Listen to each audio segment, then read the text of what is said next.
Hello and welcome to The Hero Spouse. I'm Kendra Ruth, here to answer one of your questions about marriage and midlife crisis.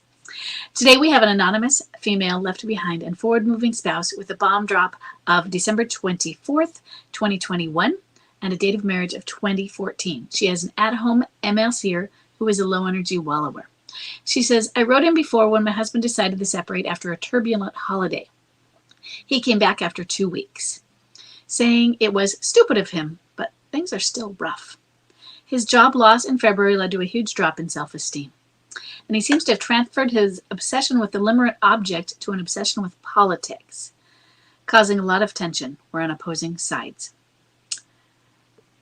First, I in a household where we have opposing sides, and it's a lot of tension, I completely understand where you are in this one right here with the politics situation. Oh man, I can't wait for this year to be over. So she says, even though I try to avoid the topic, and he feels like he can't be his full self if we can't talk about it. Yeah, I'm the one who is obsessed, but I don't bring it up. He brings it up. So, yeah, and it is a big challenge, isn't it? Didn't used to be an issue. We could be on opposing sides, and it wasn't a problem. So, I'm concerned about his extreme reactions and level of anger. He has also acknowledged that I'm not his problem and that it's him versus him, and his anxiety about the election, but is monstering at me often, and he's monstering at me often anyway. I am glad, and I know that it's not super reassuring, but it's a little bit for you, that at least he acknowledges that you're not his problem, and you're not the problem, I think is really what is meant by that, and that it is him versus him. In other words, he knows he's warring with himself. He says he wants to make things work, but he's struggling to truly address his behaviors. So does he say he's struggling to address his behaviors, or are you adding that? Either way, he says he wants to make things work, but is struggling to address his behaviors. So his glimpses of self-awareness have given me hope, but is that premature? Is your hope premature, are you asking? Or are the glimpses premature, or both? So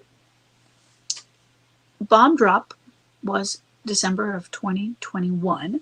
It is now July of 2024. It is 2.5 years. Is that premature? Yes and no, it could be, but not really. In the sense that you can be getting to that point at 2.5 years, yeah. I'm not saying he is or not. So I like that you're having, it's okay to have hope. Anyway, expectation is when the prematurity would come in. Don't connect or link your hope with expectation. We can always have hope. But if you have hope that the solution will come tomorrow, there's an expectation in that. If you have hope that the solution will come someday, that isn't it, because you're not linking it with an expectation, or at least an expectation to time. Okay.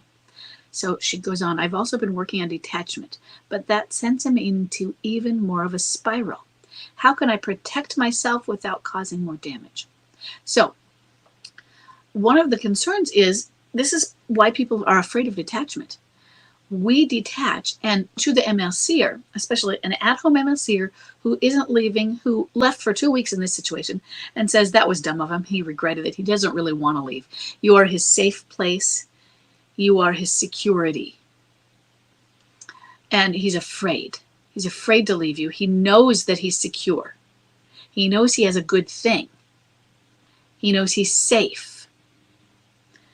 And when you start to detach, he feels unstable.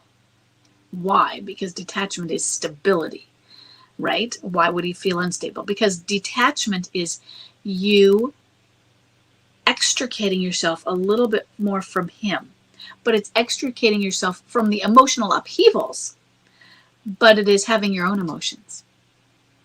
It is having your own say. It is taking control of yourself, but it is, I am going to go do this on my own. I can do this. It is letting go and letting, you know what? Okay, whatever. It is saying them getting all riled up over something and you not seeming to care because you're actually detached. Like letting your 2-year-old, say, have a temper tantrum. And well, why did she let me do that? And it's not that you don't care, it's you know that you don't have control over it. But that first thing, it's not normal in the sense of what used to be. So it's a change. So it gives him into more of a spiral because, oh no, she's moving further away. If she figures out this, she's getting more mature. She's not going to want to be with me. This kicks into all the fears. She's going to figure out that we don't have a good thing. She's going to figure out that I'm not right for her, that she's better off without me. She's going to figure out all the things. She is figuring it out.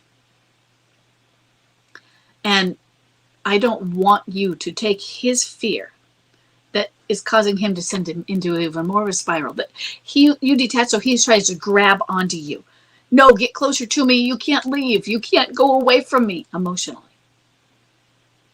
Don't let that stop you from detaching.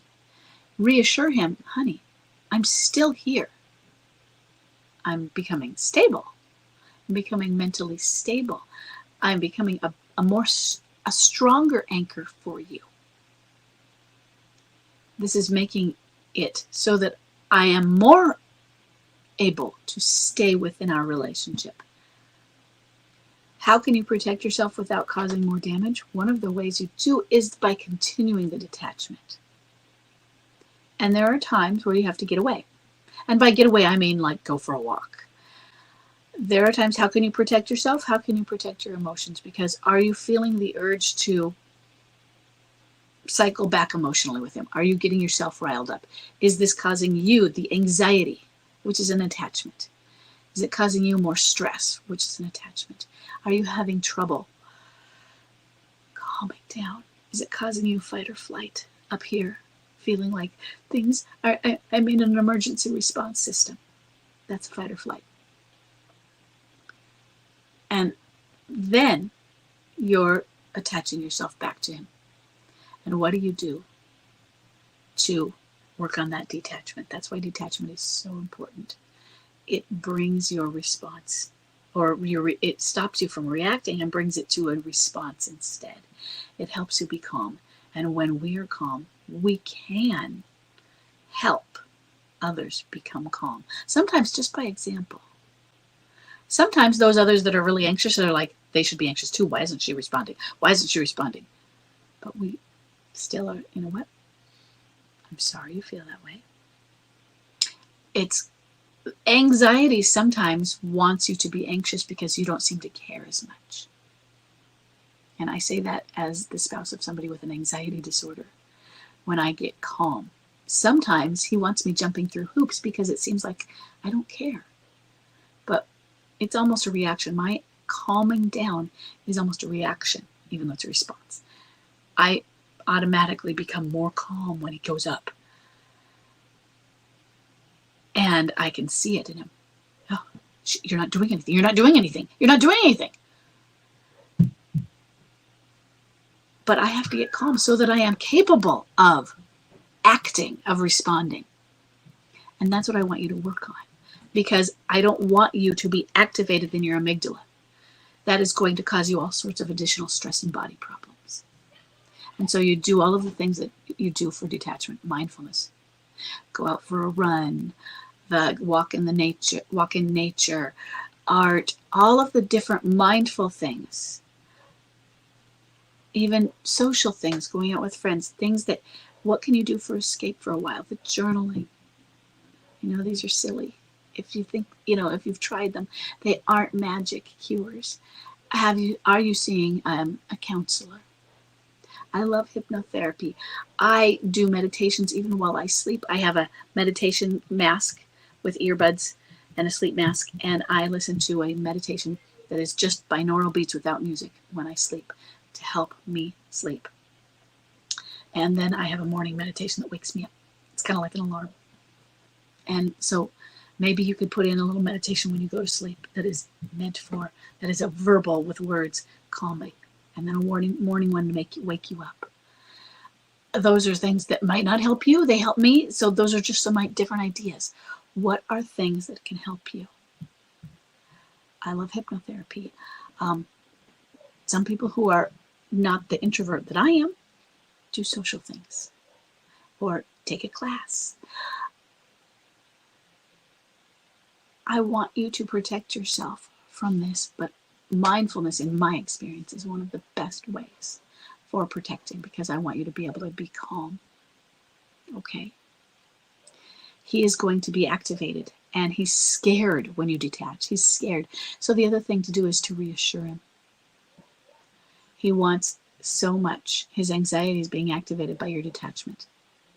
And so you're to be calm and reassure him. I'm right here. I'm not going anywhere. And if I go somewhere, it's only for a few minutes. I'm just going for a walk. And sometimes I just need some fresh air. But I'm not leaving. I am here for you. He needs that reassurance sometimes. Okay? Let me know if that helps. And I will see everybody